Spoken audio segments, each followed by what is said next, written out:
Bismillahirrahmanirrahim. Assalamualaikum warahmatullahi wabarakatuh. Alhamdulillahi wahdah. Wassalatu wassalamu ala man la nabiya ba'dah. Wa ala alihi wa sahbihi wa man wala amma ba'd. Ikhwatal Islam rahimakumullah. Para peserta kajian hadis yang senantiasa dirahmati Allah. Pertama-tama kita senantiasa memuji Allah Subhanahu wa taala dan bersyukur kepadanya atas segala limpahan rahmat dan hidayahnya sehingga pada pagi hari ini kita dapat berkumpul kembali di ruang Zoom dalam keadaan sehat walafiat. Salawat dan salam senantiasa tercurahkan kepada junjungan kita Nabiullah Muhammad sallallahu alaihi wasallam beserta keluarga dan para sahabatnya, para pengikutnya yang tetap setia berpegang teguh kepada sunnah-sunnah beliau dan para sahabatnya hingga hari kiamat kelak. Amin ya rabbal alamin. Ikhwatal Islam rahimakumullah, kita melanjutkan kembali kajian hadis atau pembahasan hadis dari kitab Syarah Riyadus Shalihin yang ditulis oleh Syekh Muhammad bin Saleh Al-Utsaimin rahimahullahu taala, yang mana kita sampai pada bab sabar. Ya, sebelumnya kami sudah menjelaskan ayat-ayat sebagaimana yang dituliskan dalam kitab ini, ya, ayat-ayat tentang sabar. Sekarang kita masuki hadis-hadis yang berkaitan dengan sabar. Yaitu hadis yang ke-25, ya, ini hadis yang ke-25, yaitu apa namanya? Sambungan dari hadis-hadis yang sebelumnya, dari bab-bab sebelumnya. Wa an Abi Malikin Al-Harithi ibni Asim Al-Ash'ari radhiyallahu anhu qala Rasulullah sallallahu alaihi wasallam at-tahuru syatrul iman walhamdulillahi tamla'ul mizan wa subhanallahi walhamdulillahi tamla'ani aw tamla'u ma bainas samawati wal ard was-salatu nurun was-sadaqatu burhanun was-sabru diya'un wal qur'anu hujjatun laka wa 'alaika kullun nasi yaghdu faba'i'un nafsahu famu'tiquha aw mubiquha. Rawahu Muslim. Hadis riwayat Muslim. Dari Abi Malik Al-Harith Ibnu Asim Al-Ash'ari, semoga Allah Subhanahu wa taala meridhai beliau, berkata, bersabda Rasulullah sallallahu alaihi wasallam, bersuci itu atau kesucian itu adalah bagian dari iman atau setengah keimanan.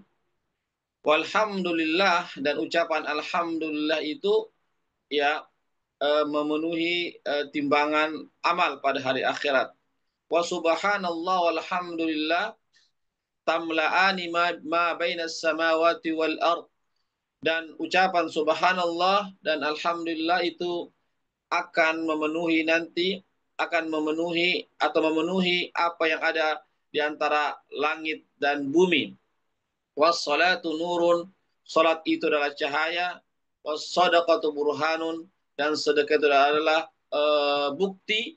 Was-sabru diya'un, dan kesabaran itu adalah penerang. Wal Qur'anu hujjatun laka aw 'alaika, dan Al-Qur'an itu bisa menjadi penolong bagi kamu atau menjadi musuh bagi kamu. Kullun nasi yaghdu, setiap orang di pagi harinya ya keluar, ya, melakukan satu amalan, fabai'un nafsahu, dan dia menjual dirinya. Ada yang dapat memerdekakan dirinya, ya, atau menyelamatkan dirinya, dan ada juga yang mencelakakan atau membinasakan dirinya. Hadis riwayat Muslim, hadis yang sahih.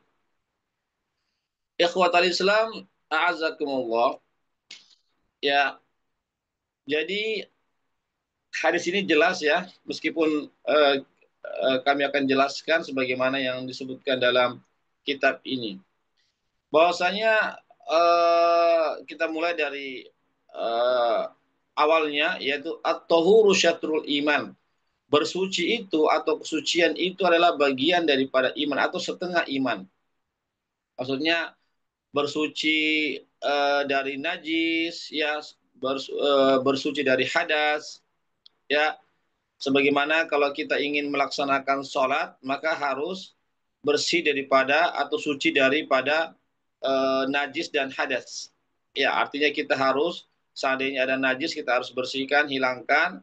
Kalau kita berhadas, maka kita berwudu. Kalau kita hadas besar, maka kita mandi janabah atau mandi wajib. Itu namanya kesucian atau bersuci. Dan bersuci itu atau membersihkan apa namanya lahiriah kita, jasmania kita dengan cara kita bersuci dari najis dan hadas, itu bagian dari iman, bahkan setengah iman, bahkan setengahnya iman. Karena iman itu dia meliputi dua hal, yaitu iman yang berkaitan dengan amalan-amalan lahiriah yang nampak, kemudian iman yang berupa amalan-amalan batiniah yang tidak nampak, ya, yang berkaitan dengan hati. Jadi ada yang berkaitan dengan anggota tubuh, ada yang berkaitan dengan hati kita, itulah iman. Makanya bersuci itu bagian daripada iman. Karena tidak mungkin sholat kita diterima kalau kita tidak bersuci terlebih dahulu. Tidak mungkin sholat kita bisa diterima, ya, kalau kita tidak berwudu terlebih dahulu. Ya, oleh karena itulah maka bersuci itu adalah bagian bahkan setengah dari iman. Ya, setengahnya lagi adalah mensucikan batin kita dari, mensucikan hati kita dari kesyirikan, dari apa namanya keyakinan-keyakinan yang menyimpang. Kita bersihkan diri kita, sucikan diri kita dari penyakit-penyakit hati, hasad, dengki, ya, semua yang berkaitan dengan hati batinia ini harus kita bersihkan. Dari kemunafikan, keraguan-raguan itu harus kita bersihkan semua. Ya, itu juga bagian daripada iman. Jadi iman ini baru sempurna kalau kita memadukan antara kebersihan atau kesucian lahiriah kita, anggota tubuh kita, dan kesucian hati kita atau apa namanya batiniah kita. Jadi harus dua-duanya ini, ya, harus kita bersihkan kedua-duanya. Kemudian walhamdulillah tamlaul mizan, dan ucapan alhamdulillah, alhamdulillah artinya segala puji-pujian bagi Allah. Artinya semua pujian itu adalah milik Allah. Kita memuji nama-nama Allah. Kita memuji sifat-sifat Allah. Kita memuji perbuatan-perbuatan Allah. Kita memuji ketentuan-ketentuan Allah. Kita memuji hukum-hukum Allah subhanahu wa ta'ala. Kita memuji segala nikmat-nikmat Allah subhanahu wa ta'ala. Bahkan semua makhluknya memuji Allah. Baik makhluk yang ada di langit, para malaikatnya, ataupun yang ada di bumi, yaitu manusia, hewan-hewan, tumbuh-tumbuhan, semuanya memuji Allah subhanahu wa ta'ala. Maka ucapan alhamdulillah yang kita ucapkan, tentu kita sebagai seorang muslim yang kita mengucapkan alhamdulillah, ya, dalam kehidupan kita sehari-hari, ya, kita mengucapkan alhamdulillah ketika mendapatkan apa namanya mendapatkan nikmat, bahkan sekalipun kita mendapatkan apa namanya musibah ataupun cobaan, kita juga mesti mengatakan alhamdulillah ala kulli hal. Ya, segala puji bagi Allah dalam segala keadaan. Kenapa demikian? Karena Nabi kita Muhammad sallallahu alaihi wasallam, beliau tatkala tertimpa musibah, maka beliau mengatakan alhamdulillah ala kulli hal. Ya, beliau sakit, ya, beliau mengatakan alhamdulillah ala kulli hal. Beliau tetap memuji Allah Subhanahu wa taala. Kenapa beliau tetap memuji Allah padahal beliau mendapatkan musibah? Ya, karena tentu ketentuan Allah yang Allah berikan berupa musibah, ya, takdir barangkali menurut kita tidak baik, ya, atau menyusahkan kita, tapi pada hakikatnya bagi orang yang beriman itu adalah sebagai penghapus dosa misalnya, atau Allah ingin mengangkat derajat kita di sisi Allah setinggi-tingginya. Itulah musibah apa saja yang menimpa kita. Kalau bukan Allah menghapuskan kita punya dosa, atau Allah angkat kita punya derajat yang lebih tinggi di sisi Allah Subhanahu wa taala. Oleh karena itulah sehingga Nabi pun mengucapkan alhamdulillah, segala puji bagi Allah Subhanahu wa taala. Yang kedua juga adalah kalau kita bandingkan antara musibah dengan nikmat yang Allah berikan kepada kita, maka tentu nikmat Allah begitu banyak dibandingkan musibah. Ya, musibah barangkali datangnya kepada kita cuma kadang-kadang, sekali-sekali kita sakit, sekali-sekali kita ada musibah, masalah. Tapi adapun nikmat yang Allah berikan setiap saat, nikmat nafas, nikmat kesehatan, nikmat apa namanya makan, nikmat tidur, ya, dan nikmat-nikmat yang lainnya. Oleh karena itu Allah mengatakan wa in ta'uddu ni'matallahi la tuhsuha. Jika kalian mencoba menghitung-hitung nikmat Allah, maka kalian tidak akan sanggup menghitungnya. Ikhwatal Islam, azakumullah. Oleh karena itulah bagaimanapun keadaan kita, tatkala kita mendapatkan kenikmatan, maka kita harus pantas mengucapkan alhamdulillah, atau kita baca yang lebih lengkapnya alhamdulillahilladzi bi ni'matihi tatimmus shalihat. Alhamdulillahilladzi bi ni'matihi tatimmus shalihat. Ya, segala puji bagi Allah, dengan kenikmatannya maka perbuatan-perbuatan soleh, amal kebaikan dapat dilaksanakan. Artinya kita dapat melaksanakan amal-amal ibadah, amalan-amalan soleh itu karena nikmat anugerah dari Allah, rahmat dari Allah Subhanahu wa taala. Jadi janganlah kita pernah malas atau atau jarang mengucapkan alhamdulillah. Maka tetaplah kita terus menerus, bagaimanapun keadaan kita, senang susah, kita mengucapkan alhamdulillah, karena ucapan alhamdulillah kelak ini akan ditimbang oleh Allah. Artinya menjadi pemberat amal kita nanti pada hari akhirat. Nanti di hari akhirat ada namanya penimbangan amal. Jadi amal-amal kita akan ditimbang, termasuk ucapan alhamdulillah yang kita baca, yang kita resapi dalam hati kita, bahwasanya segala pujian itu hanya milik Allah Subhanahu wa taala, maka ini akan menjadi pemberat timbangan amalan kita nanti pada hari akhirat. Kemudian wa subhanallah walhamdulillah tamla'ani ma bainas samawati wal ard. Dan ucapan subhanallah, maha suci Allah, dan alhamdulillah, segala puji bagi Allah, itu memenuhi apa yang ada di antara 7 lapis langit dan 7 lapis bumi. Ya, apa yang ada di antara langit dan bumi.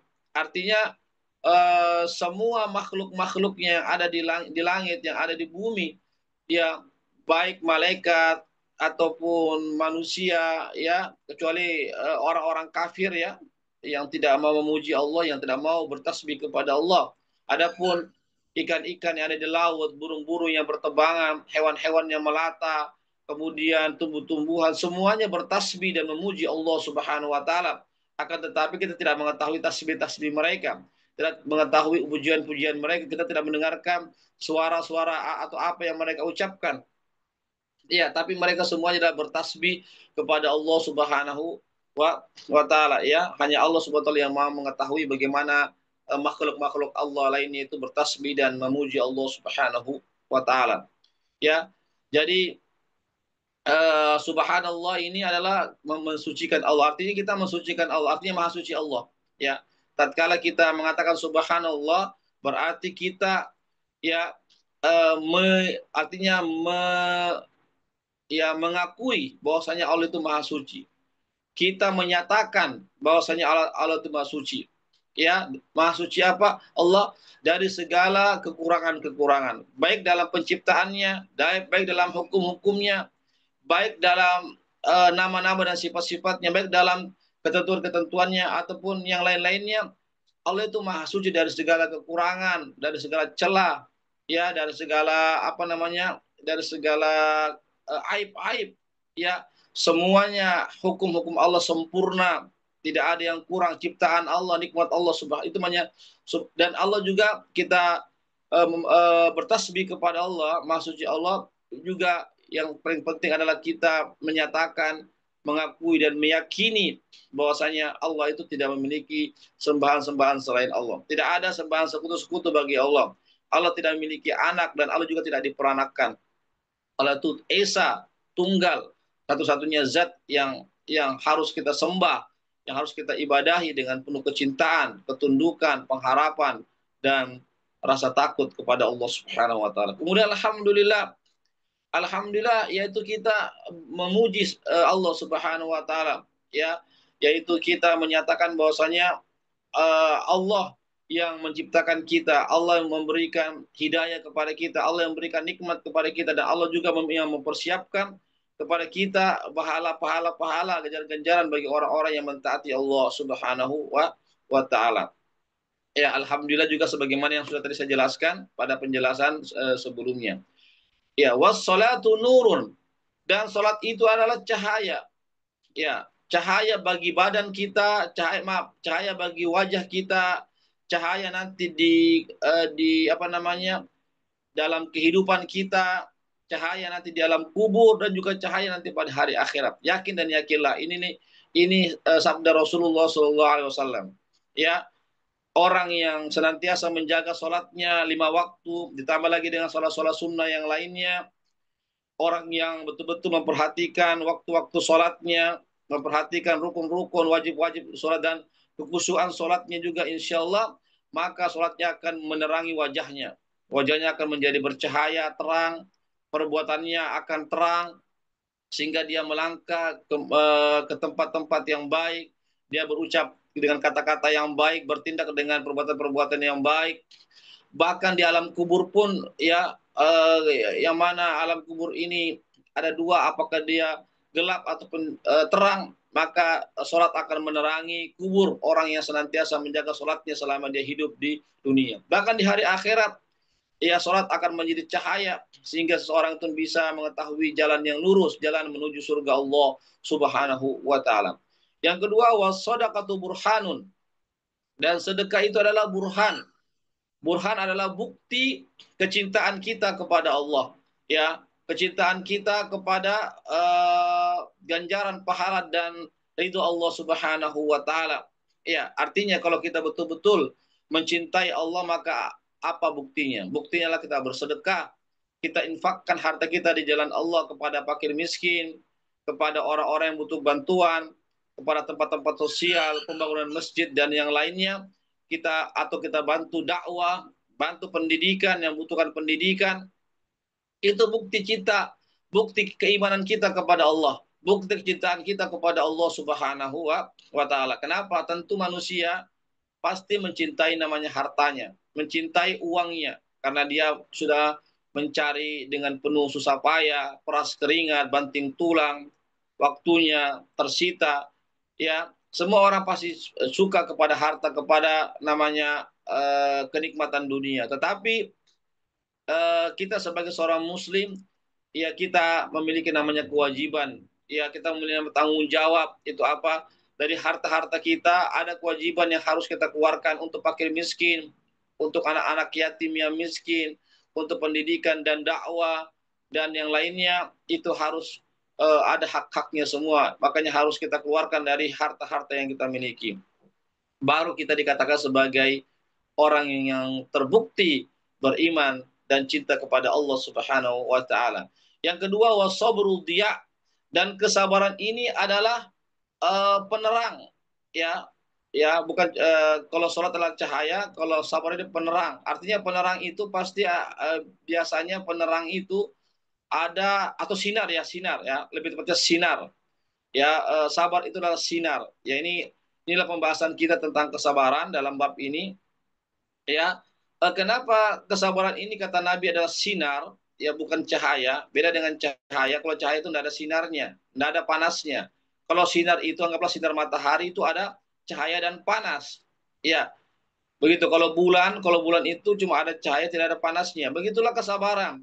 Kesabaran ini dia bukan cuma cahaya, tapi ada panasnya. Ya, kenapa?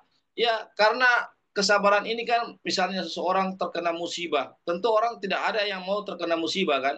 Tidak ada yang mau sakit, tidak ada yang mau jatuh miskin, tidak ada yang mau longsor rumahnya, tidak ada yang mau kena banjir, dan seterusnya. Tetapi namanya takdir Allah, Allah menakdirkan yang lain bagi kita, yaitu berupa musibah. Maka itu harus kita hadapi, meskipun hawa nafsu kita ini atau diri kita tidak menerima, ya tidak menyukai kejadian tersebut, tetapi karena sudah takdir Allah maka kita harus bersabar.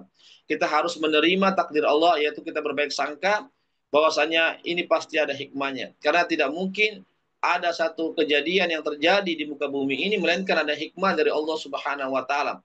Apalagi sebagai seorang muslim, maka dia harus memposisikan dirinya bahwasanya ya bahwasanya memposisikan dirinya bahwasanya kesabaran itu ya bahwasanya kesabaran itu merupakan apa namanya bahwasanya kesabaran itu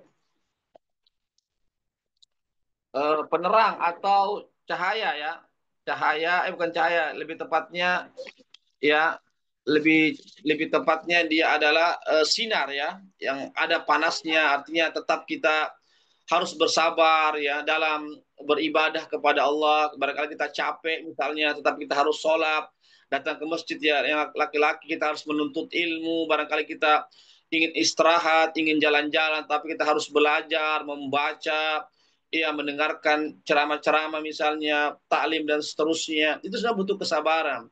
Ya, begitu juga kita berupaya untuk meninggalkan kemaksiatan, ya dan seterusnya itu membutuhkan itu pun berat, adalah berat ya, tapi sekali lagi yakin dan yakinlah bahwa dengan kesabaran ini itu sebagai penerang kita yang menerangi hidup kita ini.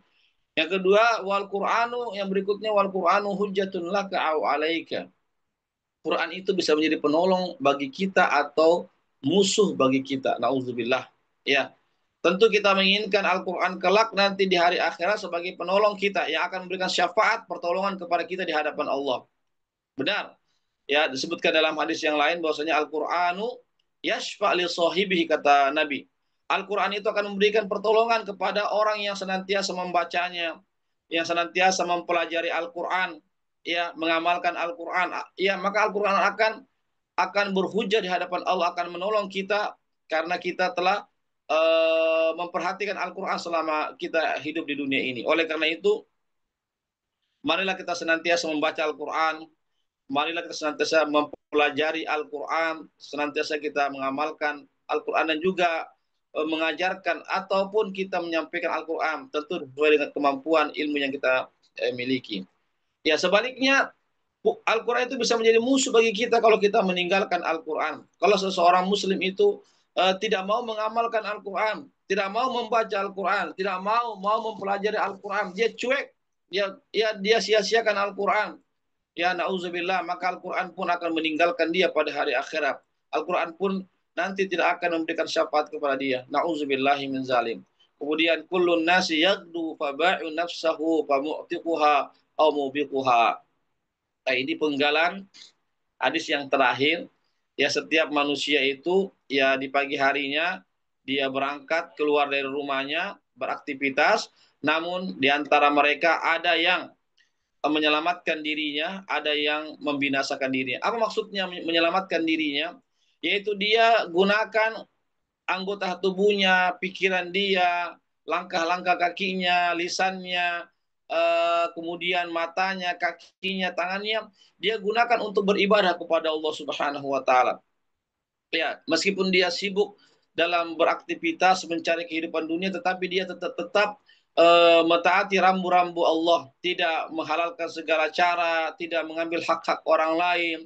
Ketika ada panggilan sholat, segala sholat. Kemudian ketika ada misalnya pengajian-pengajian dia hadir, dia belajar dan seterusnya. Itulah orang yang menyelamatkan dirinya. Sebaliknya orang yang di pagi harinya beraktivitas sampai sore harinya, malam harinya, dia sibuk dengan dunia, dia meninggalkan perintah-perintah Allah, tidak menjalankan sholat, tidak mau belajar agama dan seterusnya, tidak mau membaca Al-Quran, tidak mau mengamalkan Al-Quran, maka sesungguhnya dia adalah orang yang membinasakan dirinya, orang yang mencelakakan dirinya. Karena apa? Kelak dia akan disiksa oleh Allah. Karena apa? Karena telah meninggalkan amal soleh, telah meninggalkan maksud dan tujuan hidup di dunia ini, itu beribadah kepada Allah Subhanahu wa taala. Semoga kita menjadi orang yang senantiasa setiap aktivitas kita dari pagi hari sampai di malam hari senantiasa beribadah kepada Allah. apapun kita punya kesibukan, apapun kita punya ya hajat-hajat, tetapi kita harus senantiasa kembali kepada Allah Subhanahu wa taala dengan menjalankan perintah-perintah Allah, meninggalkan larangan-larangan Allah dengan penuh keimanan dan keikhlasan dan kesabaran. Insya Allah dengan itulah maka kita akan mendapatkan keselamatan dunia dan akhirat bagi diri-diri kita. Demikianlah ikhwatul Islam azakumullah ya terkait kajian atau pembahasan hadis kita pada pagi hari ini. Semoga ada manfaatnya bagi kita semuanya. Sebelum saya tutup, silakan kalau ada yang mau bertanya. Bisa langsung bertanya atau lewat room chat dipersilahkan. Ya, bab kita tentang kesabaran ya, bab tentang sabar. Meskipun ada beberapa penggalan tadi hadisnya itu bukan membahas tentang sabar, ya. Tapi sebenarnya semuanya berkaitan dengan kesabaran. Karena di dunia ini tidak ada satupun aktivitas yang kita lakukan melainkan dengan kesabaran. Kita beramal soleh harus sabar, ya. Kita meninggalkan kemaksiatan juga harus dengan penuh kesabaran untuk meninggalkan maksiat. Begitu juga musibah-musibah, problem-problem, masalah-masalah yang kita hadapi juga harus dihadapi dengan kesabaran. Jadi sebenarnya aktivitas kita ini 24 jam ini harus dilandasi dengan kesabaran kalau kita ingin mendapatkan keselamatan. Ya demikian, ada yang bertanya? Silakan atau tidak ada? Ya, kalau tidak ada, mudah-mudahan bisa dipahami. Ya, yang lebih penting adalah bisa kita amalkan dalam kehidupan kita sehari-hari. Semoga kita termasuk orang-orang yang bersabar, orang-orang istiqomah, orang-orang yang ikhlas di dalam menjalankan perintah-perintah Allah dan Rasul-Nya, di dalam meninggalkan larangan-larangan Allah dan Rasul-Nya, dan kita juga bersabar, ikhlas, tabah, tatkala kita tertimpa musibah, masalah, problem-problem, kita bersabar, baik sangka, insya Allah semua ada hikmahnya, ada jalan keluarnya, dan Allah SWT tentunya dengan musibah yang menimpa kita, selama kita berada di atas jalan Allah, maka Allah akan menghapuskan dosa-dosa kita dan mengangkat eh, derajat kita setinggi-tingginya di sisi Allah Subhanahu wa taala. Innallaha ma'as sabirin. Sebagaimana firman Allah, sesungguhnya Allah itu bersama dengan orang-orang yang bersabar. Demikianlah, mohon maaf atas segala kekurangannya, kekhilafannya. Kami ucapkan jazakumullah khairan katsira, yang benar datangnya dari Allah saja, yang khilaf dari kami, kekurangan ilmu kami. Ya, kami ucapkan sekali lagi jazakumullah khairan katsira kepada para peserta yang bisa hadir dalam kajian kami ini. Semoga kita bisa istiqomah terus belajar, belajar dan mengamalkan agama kita ini. Dan kami juga ucapkan jazakumullah khairan katsira pada para donatur yang sudah berpartisipasi terlaksananya kajian pada pagi hari ini. Kami undur diri, yang benar datangnya dari Allah saja, yang khilaf dari kami, dan kami undur diri. Insya Allah kita bertemu lagi pada kajian-kajian di pekan depan. Demikianlah apa yang bisa kami sampaikan.